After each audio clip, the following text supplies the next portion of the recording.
Hi everyone, welcome back to my channel. Chris and I went to the Dorset Nectar Cider Farm in Dorset. I think it was in Bridport, a little tiny village in Bridport. Yeah, we went on this amazing tour and tasting of the cider farm.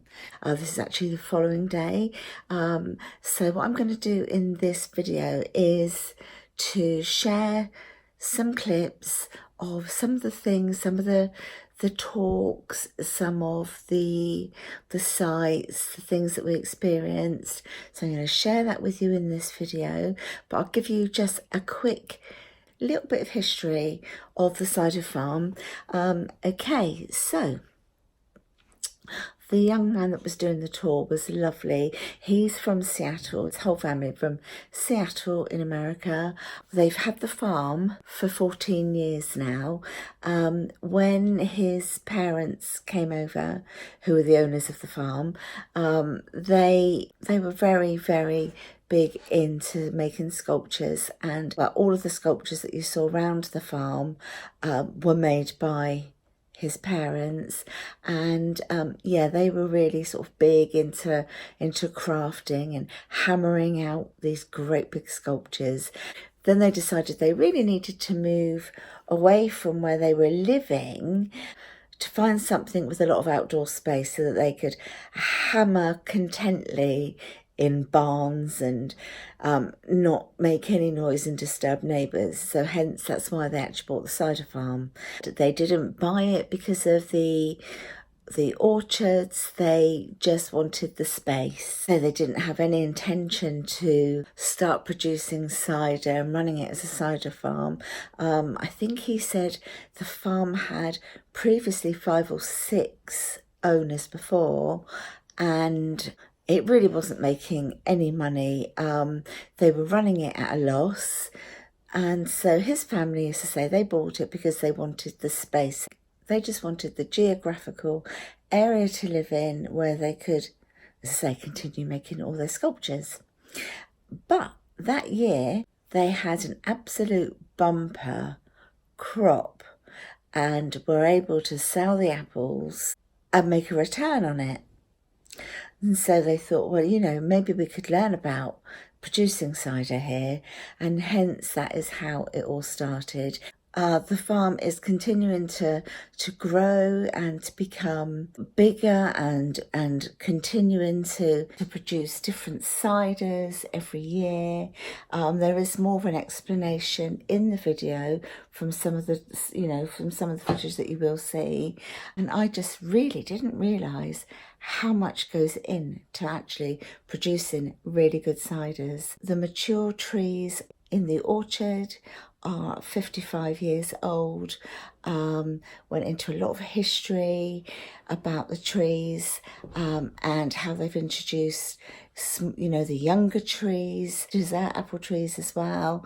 We also saw another farm at the bottom of the orchard, which they're hoping to purchase very soon in order to be able to plant more trees. The orchard that we saw yesterday had 3,000 trees. There was also a little bit of damage on some of the trees at the bottom where previous owners had used, like the shaking machines that they shake the bottom of the tree to allow the apples to drop when it's time to harvest. Unfortunately, that has caused some damage to some of the trees. They are still bearing fruit and everything, but you can see there's scar damage at the bottom, and I've inserted a little clip in here somewhere, you'll see it. I've also inserted a little clip of the machine that they now use as opposed to the ones that previous owners had used. And what they do, they believe in the falling method, I guess it's called, where, the fruit, once it's ripened and it tends to, the tree's really laden, it's heavy, and it's starting to fall from the tree, the machine that they use, they drive it up and down the rows. It has like two little claw things that come out, and it just sort of basically gently knocks the tree as it goes by, and the apples fall, and then they just go up and down, and as they go up and down with this new piece of machinery that they use, it collects up all the apples, and then so on and so on. That then gets fed into something else behind, and you know, before it's all sort of taken away to another area of the farm to be pressed, and they now have a new press as well. We also saw the old traditional press. What else did we see? Oh, and he was also explaining that when they've pressed the apples, all the pulp that's collected gets taken to one of the local pig farms, and it's used for animal feed for the pigs, and that's just given to the farmer free. Yeah, we also learnt that the location of this particular cider farm is south facing. They don't get a lot of floods, so the ground doesn't become too wet. It's an absolutely perfect, ideal climate for the cider they want to produce. And he was saying that if you go like 2 or 3 miles up the road to another producer, the cider would taste very, very different because the soil's different. It's more north facing, and that completely changes the taste of the cider. So I hope I've covered enough for you. We had an absolutely amazing time. So interesting. In fact, we're going to go back when they do their pressing so that we can, you know, see that being done. They harvest the fruit, I think he said September to October. We've got a little apple tree, as you know, and I've asked them some questions about when it's best to start pruning the apple tree, how to prune it, and the lovely young guy was explaining that when you prune your apple trees, try to prune them in like a spiral, because that way, if you've got the branches that are hanging over, or you've got any canopy, that's what you want to bring back, because the tree needs a lot of light and it needs the air to circulate around the tree. So really, when it comes to pruning your own apple tree, cut back the canopy and try to keep it as even as you can for the light, the sun, everything, to all the elements to be able to get equally around the tree, if you understand what I'm saying. I'm no expert, I'm just trying to remember obviously what he said. I do hope you enjoy it. I hope I've explained it enough, because it's quite mind-boggling, you know, try to remember everything he said, but we thoroughly enjoyed it. If you ever find yourself down in that location of Dorset, then please go and look up when they're doing their tours, because it's so good, and the cider is amazing.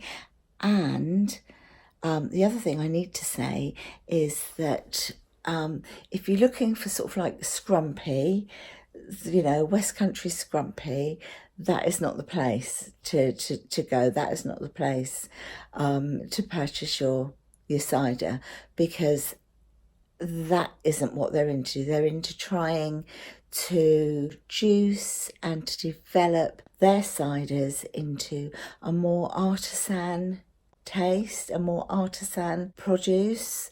I mean, we bought 12 bottles of cider while we were there. They're quite big bottles and they're absolutely lovely.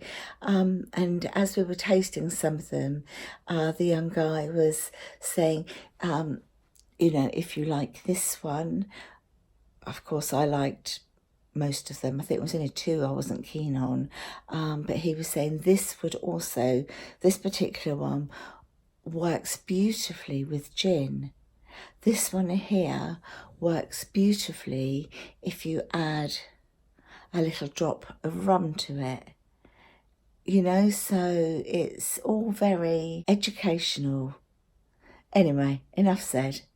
let's get into the video.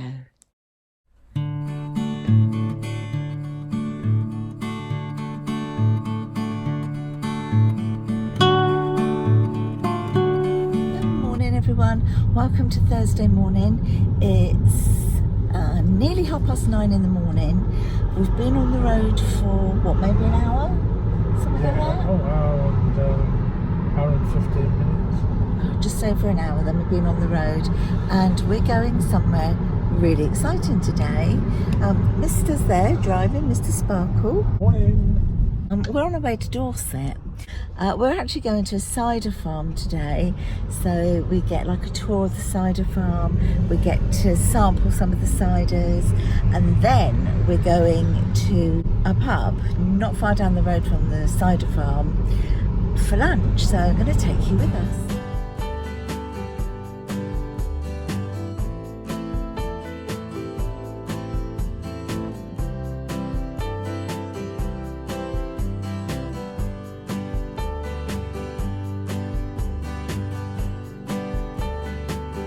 Guys, we've arrived. It's beautiful. I'm going to just turn the camera around and show you some of the orchards. So we've just been to the loo, which is a little bit antiquated to say the least.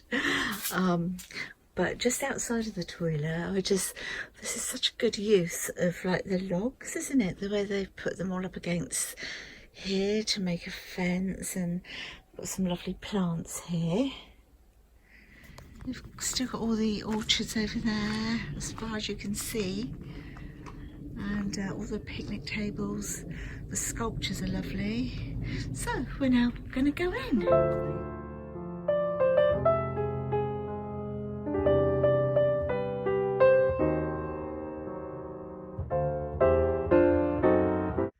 These lovely ciders.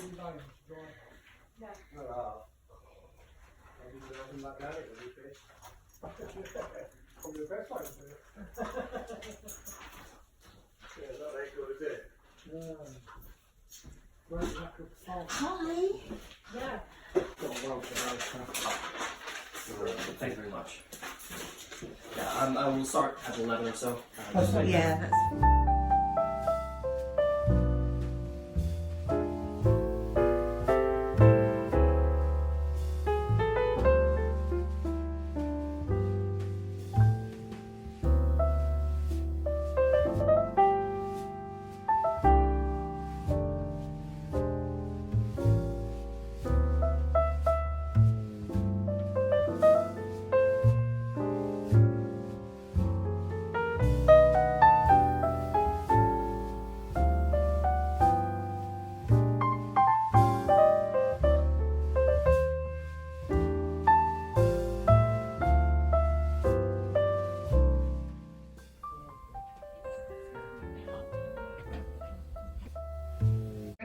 Just out of use right now.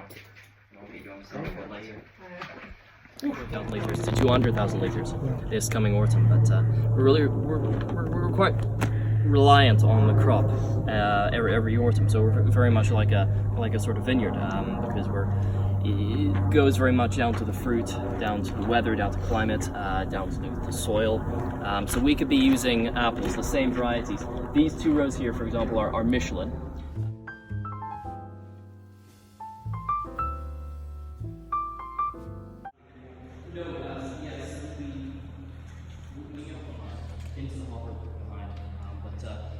Pardon a bit of a mess in here. We've bottom corner here. We've extended it now so it can hold, well, once we put the proper I-beams up, we've extended it so we can hold up to 28 tons. So that's almost like an Arctic load to fill up with the apple pulp. But in theory, what we used to do, we had a 3-ton trailer, where you are now, and tip. That's why you've got the 2 dents in the ceiling. But no, they would come down, up a conveyor, down a set of rails, and then into a large wash basin, where it would have someone standing by to make sure no, say, windfalls that fell too early, rotten apples got through the process. We'd chuck those out and they'd go off to a compost plant, essentially. So it would be taken up by a long conveyor to the top of the mill. The mill would mill it down to somewhere between sort of applesauce to a baby food consistency. it would fall into the cheesecloth that's laid across this template. Fill up the template, you then fold over the ends like an envelope, put one of the racks or the cheese boards like those on top. Repeat this process about 9 times.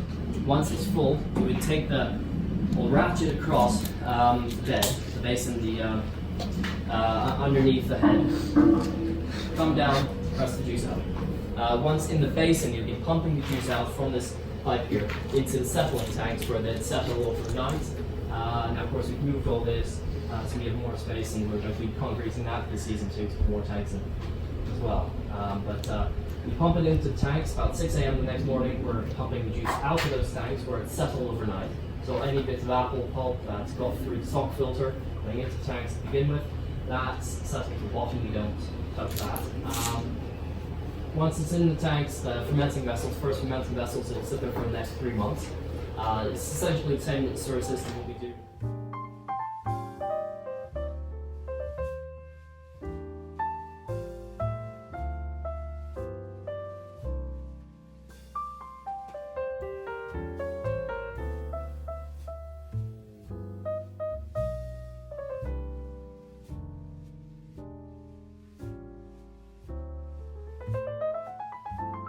A lovely fire pit there. You've got your outside bar there, look. Over there. Let's go get something to eat.